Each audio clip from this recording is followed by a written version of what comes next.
What's up everybody, Bene back again. This week I'm coming at you with a quick tip on how to revitalize old reeds. You know, reeds that have been sitting around for a while, just drying out, or reeds you've been playing on for a while and you're trying to squeeze a little bit more life out of them. Quick side note, unrelated to music, but it is related to my videos. I got a new phone, and I use my phone to film my videos if you don't know that already. I have switched from the iPhone to Team Pixel. I got the new Google Pixel 3 phone. A lot of people kind of upset about that I'm moving to the Google phone. But I wanted something different, and I've got a lot of good stuff, hearing a lot of good stuff about the Google Pixel phones. Video quality is a little better on this one. Front-facing cameras at 1080p rather than the 720p that I was at. I might try to do the reverse camera sometimes. I'll be at 4K. One thing I don't like about the Google Pixel though is the audio recording quality. It's not good. So disclaimer, this video is not going to have the best audio quality.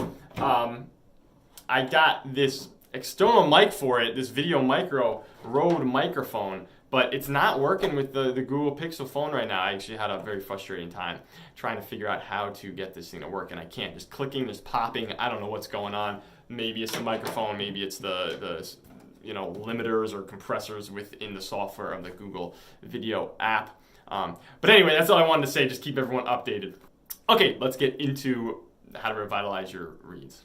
So for me, it's really a two-step process. I don't do anything more than these two things with my reeds when I'm revitalizing them. The first thing you want to do, especially with a reed that is old, that has been dried out excessively, it's all warbly or warped, is you want to start acclimating it to moisture at a proper rate. A lot of people will just dunk the reed in water, and the reed will swell with water way too quickly and may even warp in the opposite direction, or just the shape of it will deform.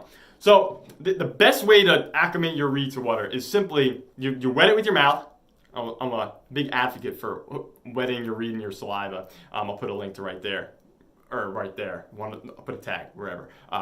Definitely watch that video. Soak your reed in your mouth for just a little bit.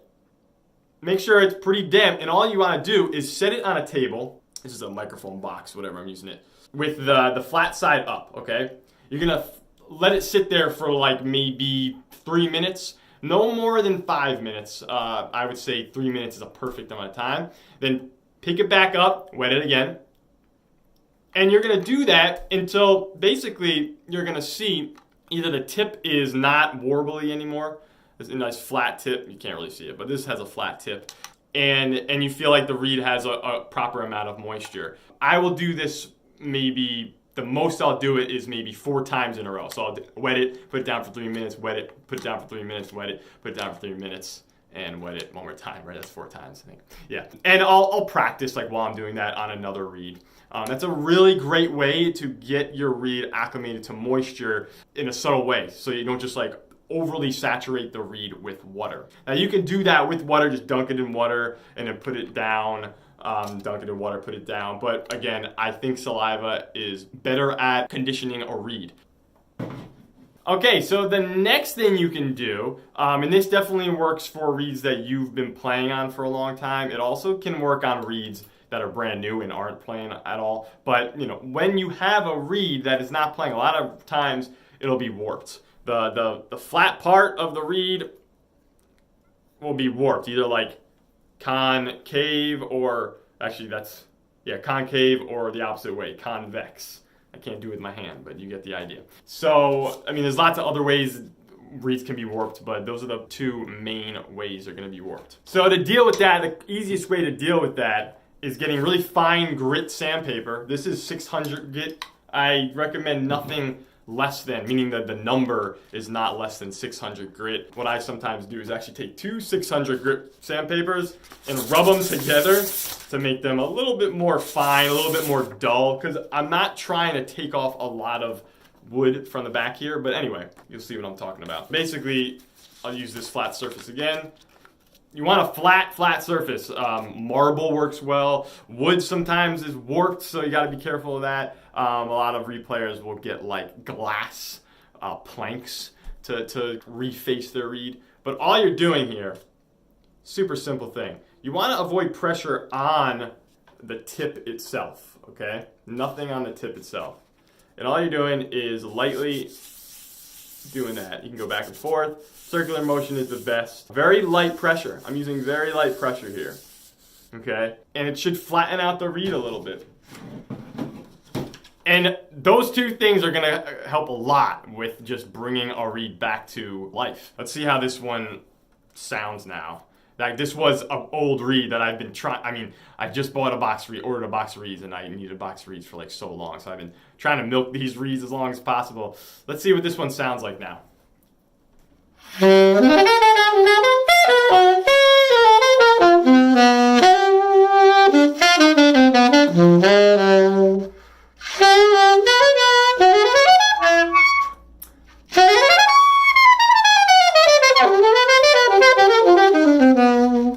Yeah, it definitely plays a little better.